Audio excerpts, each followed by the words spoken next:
Welcome back to Building Together, everyone. My name is Colin, and if you have been paying attention to this channel, you know that we love classic castle. In fact, we have reviewed and built quite a few sets from the 1980s castle era. We even started a series of videos on this channel called What Makes This Lego Set Great. And while it's not focused on castle, the first couple of videos were classic sets from the 1980s. And so today, June 18th, 2022, the LEGO Group announced at LegoCon the release of the Lion Knights Castle. It's coming August 3rd, set number 10305, 4,014 pieces.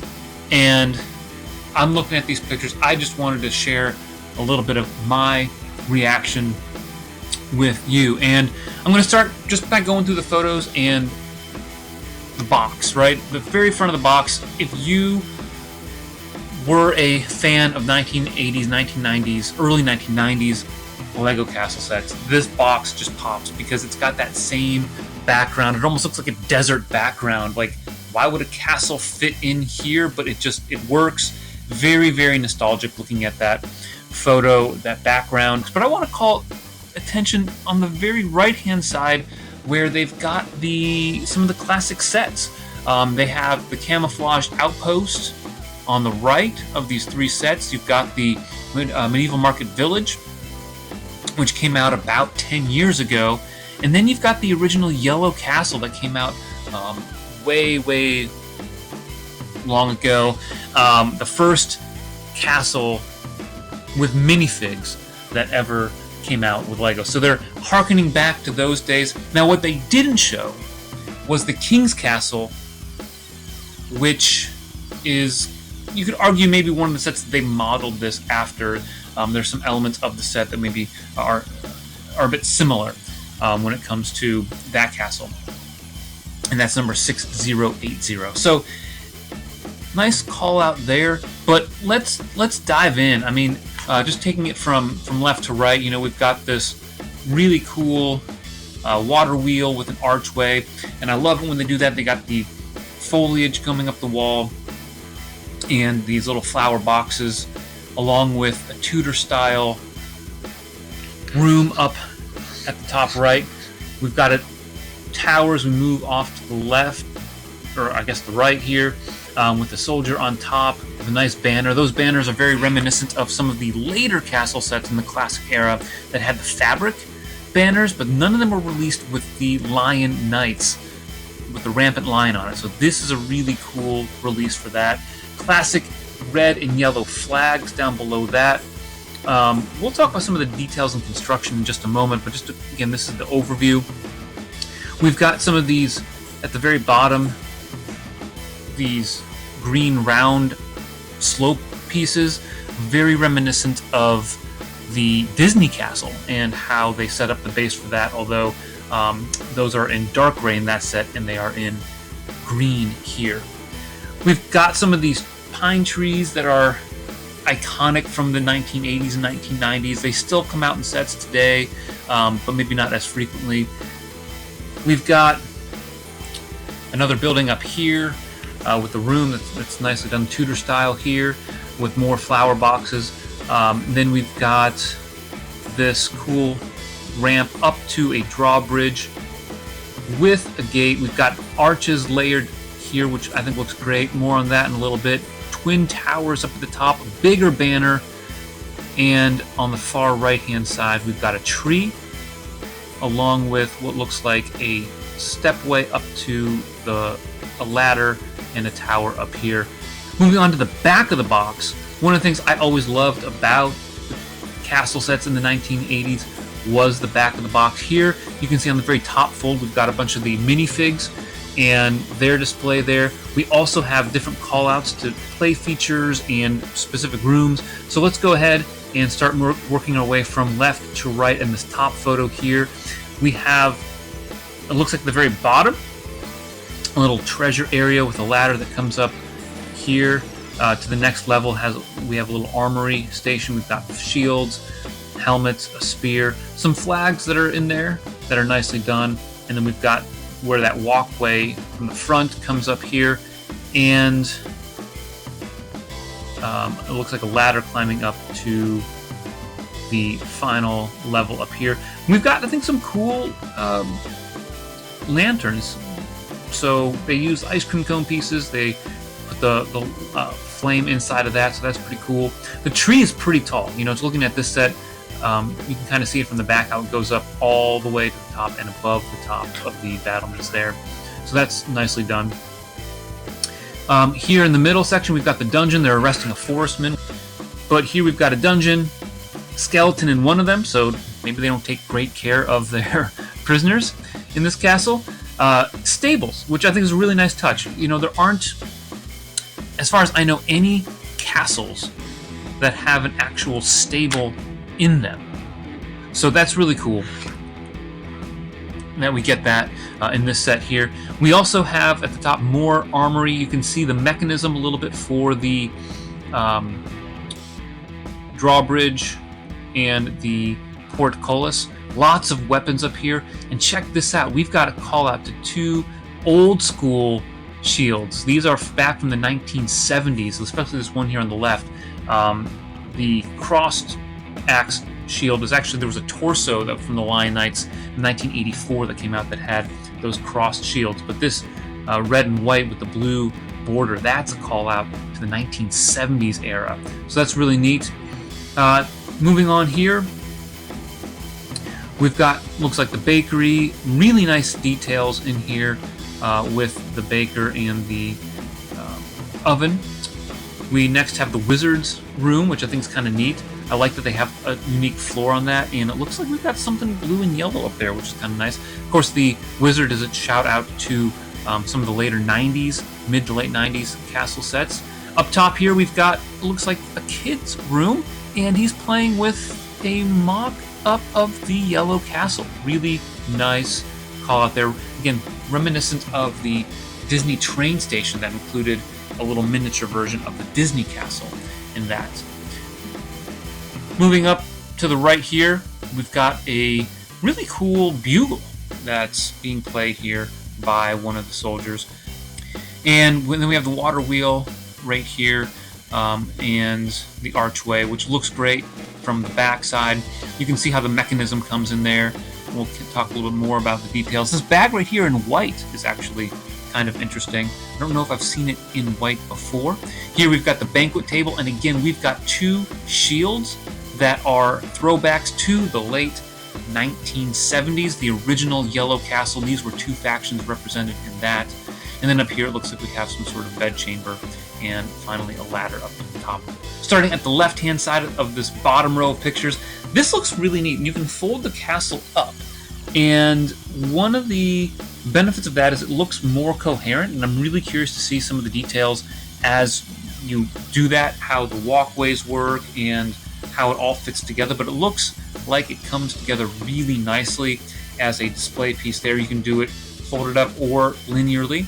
We've got a little exhibit here moving on to the drawbridge and how it works, so that's kind of neat.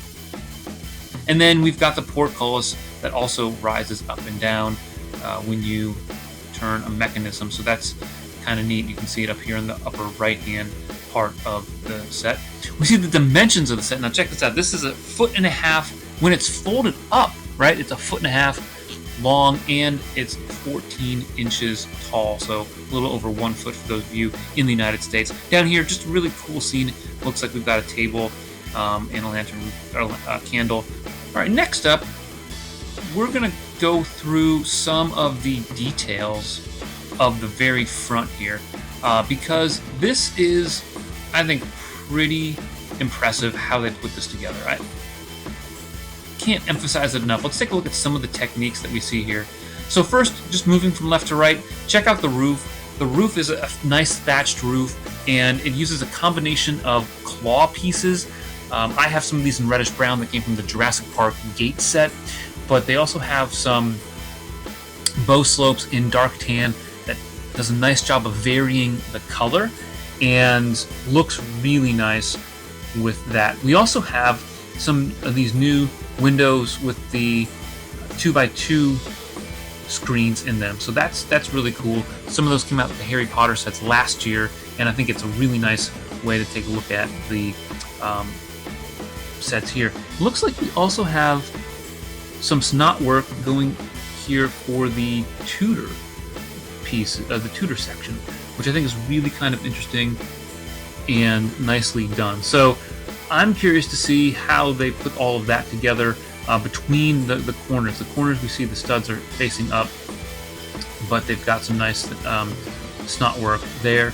We also have really cool windows. We've got these decorative modified bricks that have almost look like the scrolls on them. A lot of these have come out in tan and reddish brown, and they used them for some furniture, but using them as castle windows are really nice. We have these new bracket pieces with the rounded 1x1 modified bricks on them. That's really a nice technique and unique. It's something that we haven't seen a lot of. I will say I'm kind of disappointed by the rock work. This set overall feels that it's taking some of the spirit of really cool mocks. If you watched Lego Masters, the most recent US series, you had Castle Bros, Mark and Steven, and it's reminiscent of one of the castles that they built with the ramp and everything like that. But none of the really cool castle mocks, if you look at those online on Flickr or YouTube, they don't do a lot of rock work like this. And so I'm a little disappointed that's kind of the way they do it. I will give them credit, though, that it's not just a consistent pattern of rock work, but I think they could have done a little bit more with that. I like the water wheel and the foam that they have coming out of it. I think that's pretty neat and a nice detail. But I'm really curious as to the details of the water wheel itself. Now, they've used these quarter fences before. I'm not sure if they use that again here, but it looks like they actually use kind of a round plate, and then we've got these macaroni, large 4x4 macaroni tiles on the outside of it, and some 2x2 macaronis on the inside of it with some Technic axles and bushes. So that's the method that they use there. But check out how it's connected to the wall here. We've got some new, looks like inverted arch pieces that allow you to, put a 1x4 arch over this if you wanted to, but sits really snugly, it looks right there. So that's kind of nice, a new piece. I haven't seen that before. They don't have any of those. Another nice element to the set design-wise is the use of arches to get different angles. Nice job of that there. And breaking up the big gray wall syndrome. If you ever build castles, that's one of the things you struggle with, by not only using some profile bricks, but the foliage as well. I think that's a nice technique. And how they build the flower boxes here are pretty nice as well. Not super crazy in terms of the technique, but it's effective. Moving on here, the battlements to the top are using some of those rounded 1x1 modified, I don't know if they're bricks, but they're slope pieces. And we have some of the corner slopes in there, so that's a relatively new piece. I don't have a whole lot of those, but again, that I think works well and it looks nice. And the old, or not the old, but the most recent Creator Castle used 1x2 cheese slopes. Having these rounded, I think, is a nice way of doing it. And we've got some architectural detailing using the 1x1 modified half circle tiles underneath here, which I think is great, which means that at the corner right here, you're seeing the new 1x1 modified brick that has a stud on two sides on the corner. I guess it's not all that new. It came out years ago, I know, in the Assembly Square module. I like how they do, moving down here, the windows, very narrow slits, which I think is effective for what it would be like for a castle. And the dark gray, I think, is a nice way of popping it. One of the things I was disappointed with in the Creator Castle is that it was primarily dark gray bricks. This, I think, rectifies that with a lot of light gray bricks. You can just see there's bricks for miles here, but using light gray instead of dark gray, I think, is a nice touch. We can see beneath this next Tudor section, it looks like the snot work does continue throughout the bottom here in some way, shape, or form, in the top around this window. But we also have these similar to the same pieces in black that we saw in the top of the battlements in gray. use that as architectural detail. So that's kind of a nice approach to it. Again, the thatched roof really looks good there. One of the interesting things that I noticed in this set is the way that they have this 1x2x3 slope, 75-degree angle, and then you've got this inverted slope, 75-degree angle. And when you raise it up a plate, you can actually have them resting against one another. And they use that technique here probably for a scene where things can maybe move apart, but that's a really interesting technique, and one that isn't used all that often in sets, much less even in mocks. So really nice job on that. Moving on to the ramp, I think it's interesting. It's a 5-wide ramp, and they use these 33-degree slopes, and I'm not sure I like that a whole lot, especially when you think about posability for minifigs or horses. And we'll talk about the minifigs and horses a little bit later on, but yeah, I'm not sure it's the best. I'm not convinced it's the best way of doing it. It feels like it's a bit,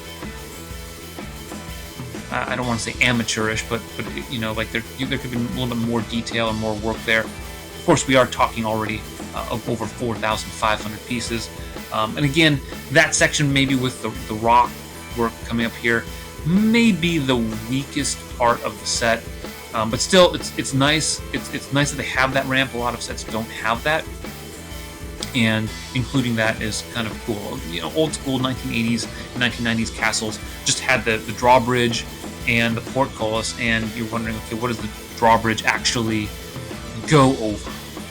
So this kind of provides that, and I think requires a set of this size in order to really demonstrate that. Moving up to the gate itself, the portcullis, I really love the way that they do the arches here. You've got the multiple layers, which allows you to have the almost external layer that's a little bit more elevated than the internal one. Really shows off those details well. And you've got the nice arrow slits going all the way up the windows. Check out the shields above the opening. Very reminiscent of the King's Castle. Set number 6080 came out in 1984, the first big castle in light gray. And I gotta say, that is one of the ways that they did the shields there.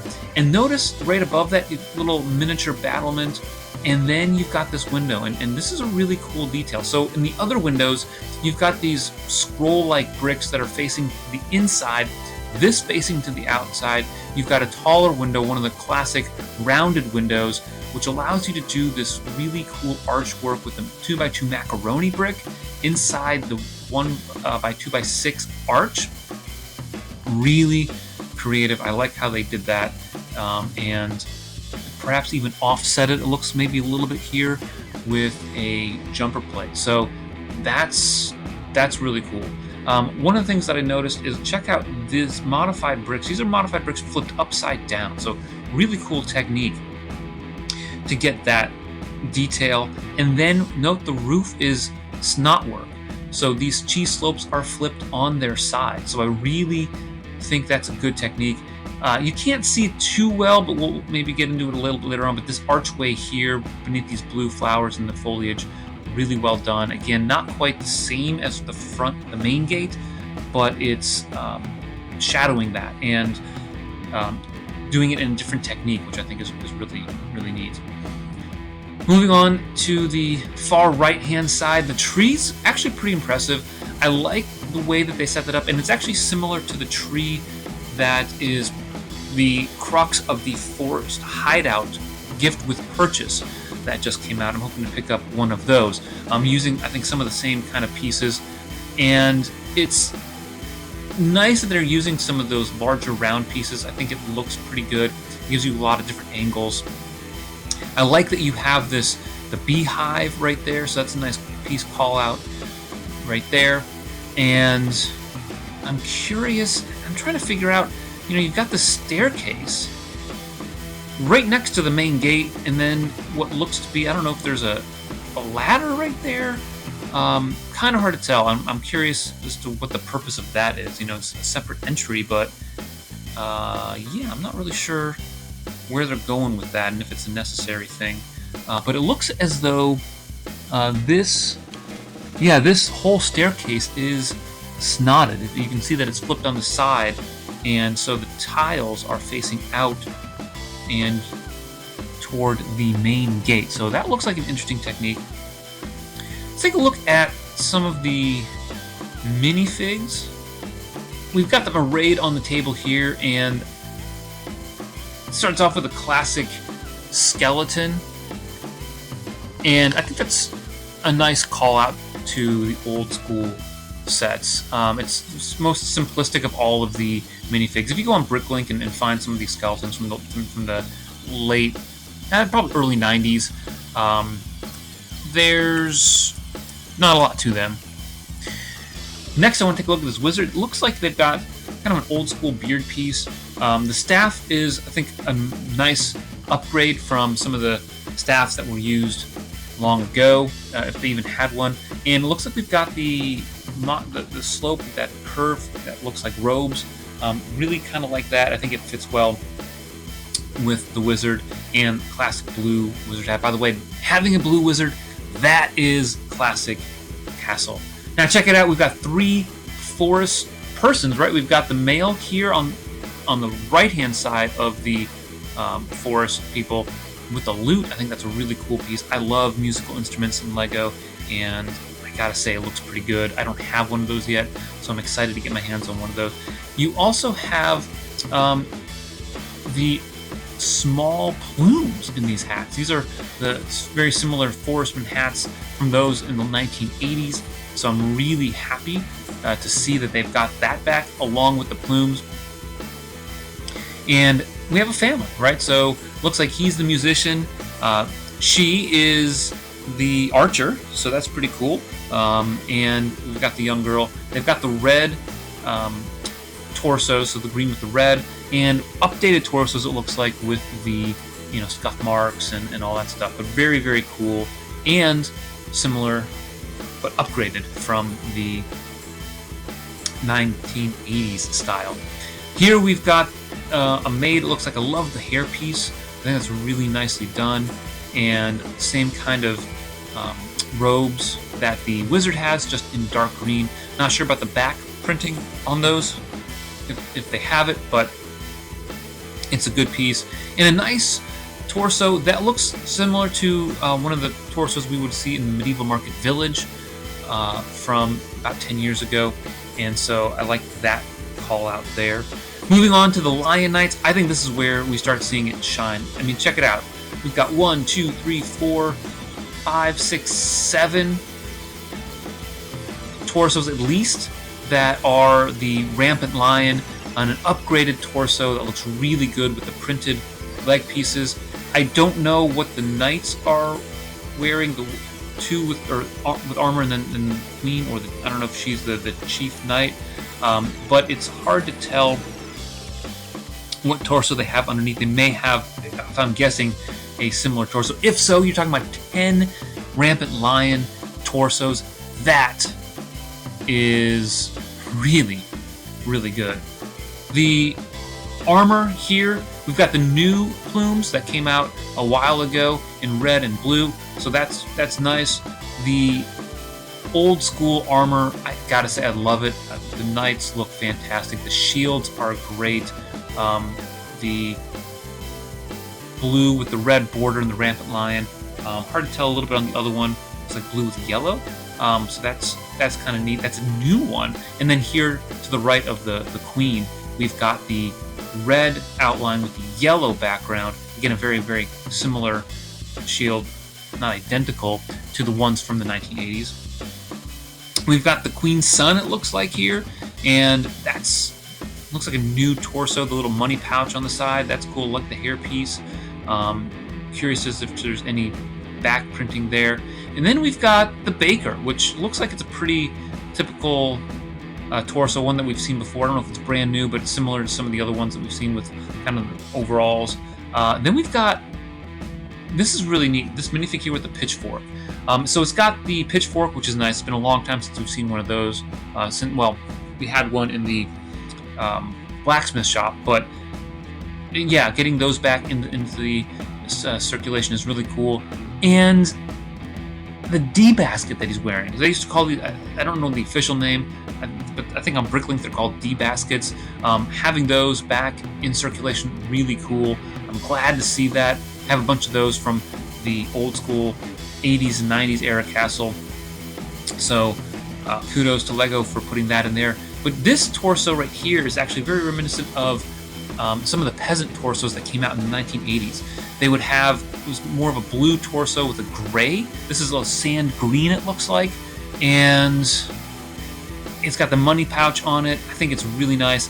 And what I really like, not only is the torso, D-basket, the pitchfork, the blue forestman hat is, I think that's the first time in that color that it's being released. So really excited. This might be my favorite minifig out of all of them, just my gut reaction.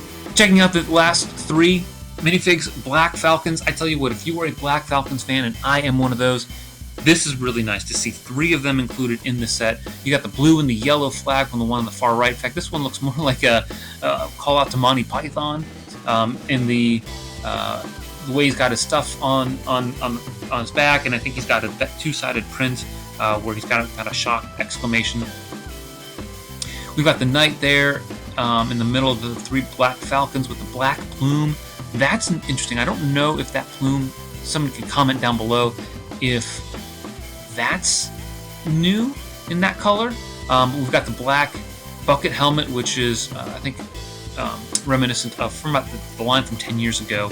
So a nice little call out to that. But these torsos look like they would fit right in with those released in the 3-in-1 Creator Castle and the Medieval Blacksmith shop. I also want to take a look at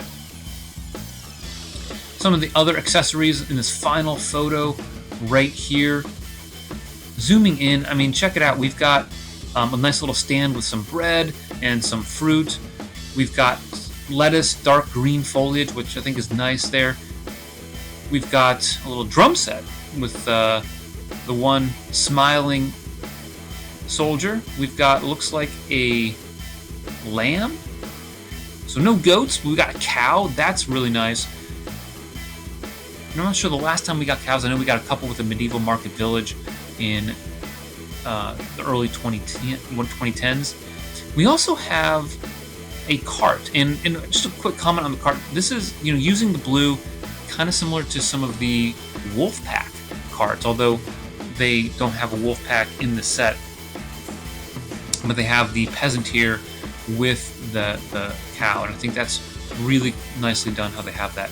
This set does come with 2 horses. It looks like it's the more modern style horse that can rear up on its hind legs, but check it out. We've got, I think, some barding, red and blue, really, really cool. And notice the waves in that barding, and I think it's fantastic. She's got this great robe on, or cape on as well, and that shield, the red and the blue. I didn't notice that on the first one. That's really, really nice. Gosh, that's a great shield. That barding though is really, really cool. The bardings from the old 1980 sets are really expensive on Bricklink, and trying to build some of those sets, if you were trying to order some of the minifigs, and especially some of the accessories, will run up a pretty penny. So the barding on that horse is really nice, and hopefully people are going to get that fairly cheaply. And it's also very similar to the red and yellow barding that they came out with in like the King's Mountain Fortress and one of the catapult sets. The other barding is blue and black, fits the Black Falcon faction perfectly. Similar in terms of the shape of the other barding, the printing is different, and I gotta say, it is really, really great. Looks fantastic, fits the faction well, and I could see that those could be fetching a pretty penny on Bricklink before you know it. All right, so that's a lot going through this. It took a long time to navigate that, but my final impressions, or my final first impressions, if that makes sense.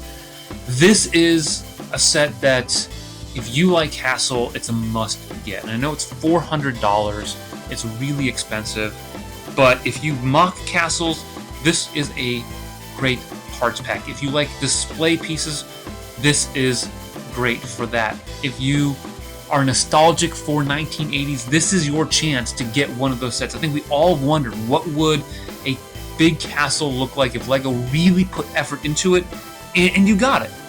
It's a really great set with a lot of callbacks to the 1980s and the 1990s, even some callbacks to more recent castle lines. So if you think about the castle history and where it's been and where it could go, I think this is a nice way.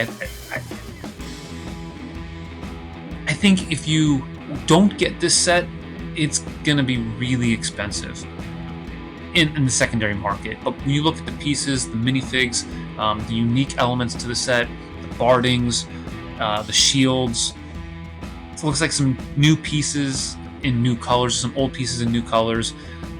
There's a lot there. This is going to be pretty expensive on the secondary market. So if you are on the fence with this set, hopefully it'll be out for 1 or 2 years. I would get it. The minifigs are phenomenal. The selection is better than you could ever hope for. The 1980s castles, the big ones that came out, the King's Castle 1984, or look at the Black Knight's Castle 1992. Those are maybe the two most iconic of the castles, the large castles. Those came with 12 minifigs, 4 knights. This one, you don't get 4 knights, you get 2. They both have the barding, but 21 minifigs overall. It's hard to argue with that. They really did a nice job of putting in some of those minifigs and pulling in as much as they possibly could. I've mentioned the pieces that they include here. Again, this is just going to be fantastic for the building of any sort of castle, the mocking stuff. It's a great selection, so I think it's worth it. All right, thank you so much for paying attention. This is quite a long, rambling video. Comment down below what you are most excited for in this set, and always remember, keep building together.